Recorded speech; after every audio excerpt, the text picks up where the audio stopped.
তোমাদের আর কারোর কিছু বলার আছে? আমি একটা কথা বলতে চাই। হ্যাঁ প্লিজ। আমার যা বলার ছিল সবই ডক্টর শঙ্কর রায়চৌধুরী বলে ফেলেছেন। তারপরেও আমি একটা কথা বলতে চাই, বারবার বলতে চাই। ডক্টর অদিতি রায়চৌধুরী শুধুমাত্র একজন শিক্ষক নন। ডক্টর শঙ্কর রায়চৌধুরী এর আগেও এই কথা বলেছেন, তবু আমি বলছি, শুধুমাত্র ক্লাসরুমের মধ্যেই শিক্ষক এবং স্টুডেন্টের মধ্যেই সে সম্পর্ক উনি বেঁধে রাখেন না। ক্লাসরুমের বাইরে সারা জীবনের জন্য এই সম্পর্ক উনি সুতোয় বেঁধে দেন। সততা, সাহসিকতা এবং প্রতিবাদ করার স্পিরিট। আমি জানি এই কলেজে একজন প্রতিবাদী ছাত্রী হিসেবে আমার সুনাম এবং দুর্নাম দুটোই আছে। আর এই প্রতিভা আমি পেয়েছি শুধুমাত্র অদিতি ম্যামের কাছে। তার জন্য আমি অদিতি ম্যামের কাছে কৃতজ্ঞ। মেয়েদের যে নিজেদের কথা বলার স্বাধীনতা আছে, তাদের যে সেই অধিকার আছে, সেটাও আমি শিখেছি শুধুমাত্র আমার অদিতি ম্যামের কাছ থেকে। আর জলপাইগুড়ির এক প্রত্যন্ত শহর থেকে এসে এই কলকাতায় যে আমি দাঁড়িয়ে পড়তে পারছি, কলকাতার যুদ্ধক্ষেত্রে খানিকটা হলেও যুদ্ধ করে আমি জিততে পেরেছি, তা শুধুমাত্র অদিতি ম্যামের জন্য। তিনি সাহায্য না করলে হয়তো আজকে আমি এখানে দাঁড়িয়ে এই কথাগুলো বলার সুযোগটাই পেতাম না। তাই অদিতি ম্যামের কাছে আমি ঋণী। আমি জানি কিছু কিছু ঋণ সারা জীবনও শোধ করা যায় না, আর আমি সে আশাও করি না। বরং এইটুকু ঋণ থেকে যাক না আমার অদিতি ম্যামের কাছে।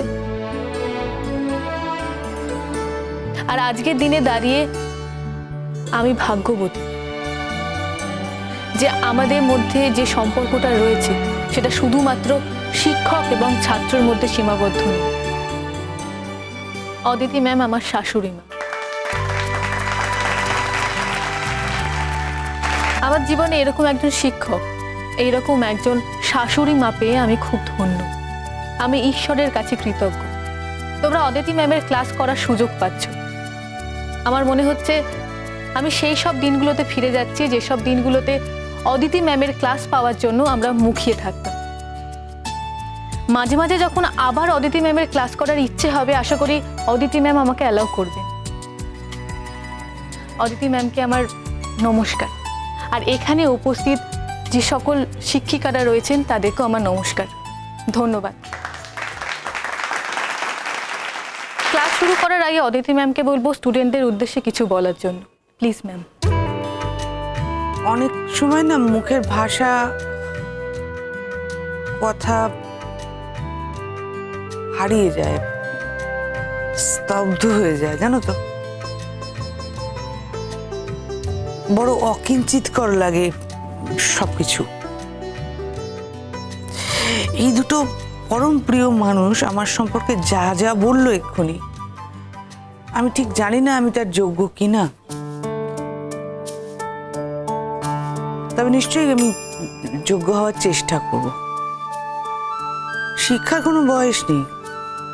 ইনফ্যাক্ট আমি হয়তো শিখবো তোমাদের কাছ থেকে। শিক্ষক আর ছাত্রছাত্রী এই দুই পক্ষের মধ্যেই না একটা ইকুয়াল পার্টিসিপেশন থাকে আর কি, এটা আমি বিশ্বাস করি।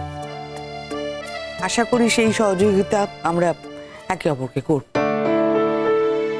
তোমাদের স্যার শঙ্কর রায়চৌধুরী একটু আগেই ক্ষোভ প্রকাশ করেছে যে কোনোদিনই আমার ছাত্র হতে পারেনি, কিন্তু আমার বই পড়ে ও বড় হয়েছে, আমার বইকেও ভালোবেসেছে। কিন্তু এই তথ্য কিন্তু আমার কাছে ছিল না যে আমার সন্তান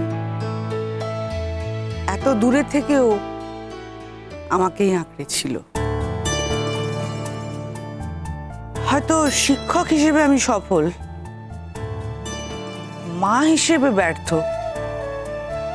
এটা আজ আমি আবার জানলাম। তাই ব্যক্তিগত সম্পর্কের কথা না বললেও তার ঊর্ধ্বে যে সম্পর্ক, তাকে অভিবাদন জানিয়েছে। ঠিক, আসলে ব্যক্তিগত সম্পর্কের যোগ্যই হয়তো আমি নই, জানো, কিন্তু কিছু কিছু সম্পর্ক থাকে যেটা বায়োলজিক্যাল। তোমাদের স্যার শঙ্খ আমার সন্তান, সেটা যেমন শঙ্খ অস্বীকার করতে পারবে না, তেমন আমিও কোনোদিন ও যে আমার সন্তান সেটা অস্বীকার করতে পারবো না।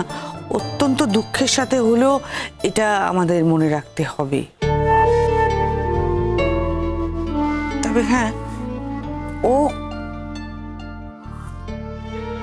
যে বিষয়ে আমি ভালোবাসি সেই বিষয়ে ভালোবেসে অত্যন্ত নিষ্ঠার সাথে পড়াশোনা করেছে, জীবনে এত বড় হয়েছে, খানিকটা একলব্যর মতো। আমার ওর প্রতি শ্রদ্ধা আরো বেড়ে গেল।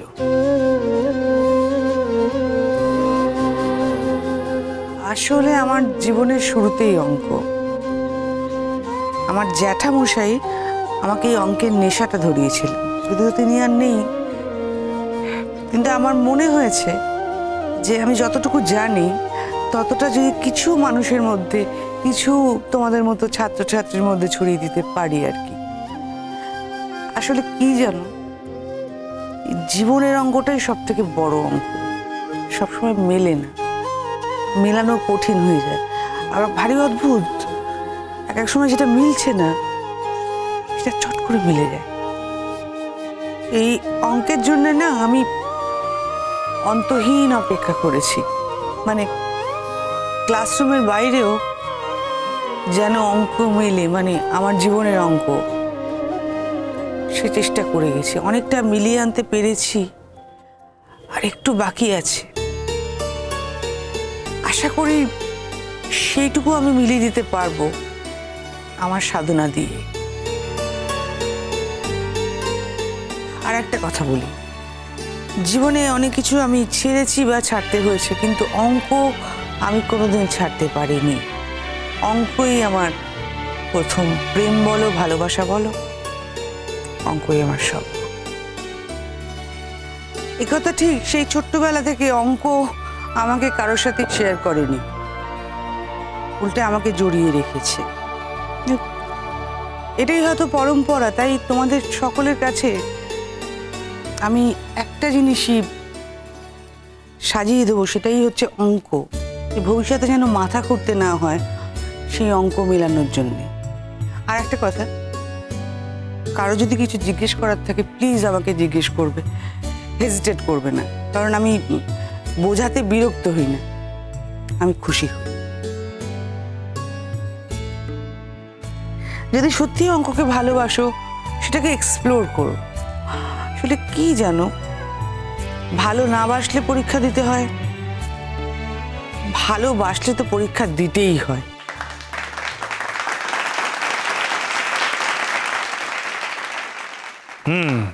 এনজয় করো। আমি তো আর ঠিক টাইমে সুযোগটা পাইনি। আমি যদি ঠিক টাইমে সুযোগটা পেতাম তাহলে সেই সুযোগের সদ্ব্যবহার আমি করতাম। এখন যখন সুযোগ পাচ্ছি তখন আর না বলি কি করে। মোর তো দিদি ম্যামের ছাত্রী, সে সেই সুযোগ পেয়েছে তার কাছে পড়ার। এখন আমিও একদিনের জন্য হলেও ফর আ চেঞ্জ আমি তার ছাত্র হতে চাই, সরাসরি তার ছাত্র হতে চাই। আসলে কি জানো, এতে আমার দুটো লাভ আছে। প্রথমত, ছোটবেলায় আমার একটা আকাঙ্ক্ষা ছিল, একটা ইচ্ছে ছিল যে আমি কখনো অদিতি ম্যামের সঙ্গে পড়াশোনা করব বা তার কাছে পড়াশোনা করব। এখন সেই সুযোগ পাচ্ছি, সেই আকাঙ্ক্ষা বা সেই ইচ্ছে আমার মিটবে। আর দ্বিতীয়ত, মোহর যখনই অহংকার করে বলবে যে আমি কিন্তু অদিতি ম্যামের ছাত্রী, তখন আমিও বলবো শোনো, আমিও কিন্তু অদিতি ম্যামের ছাত্র।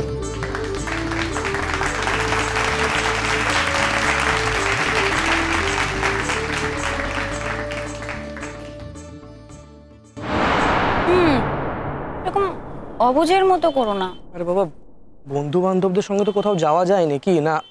মানে আজকালকার দিনে তো এরকম হয়। আরে আমাদের বাড়িটা আজকালকার বাড়ির মতো নয়। মানে আজকালকার বাড়িতে যেগুলো হয় সেগুলো আমাদের বাড়িতে হয় না।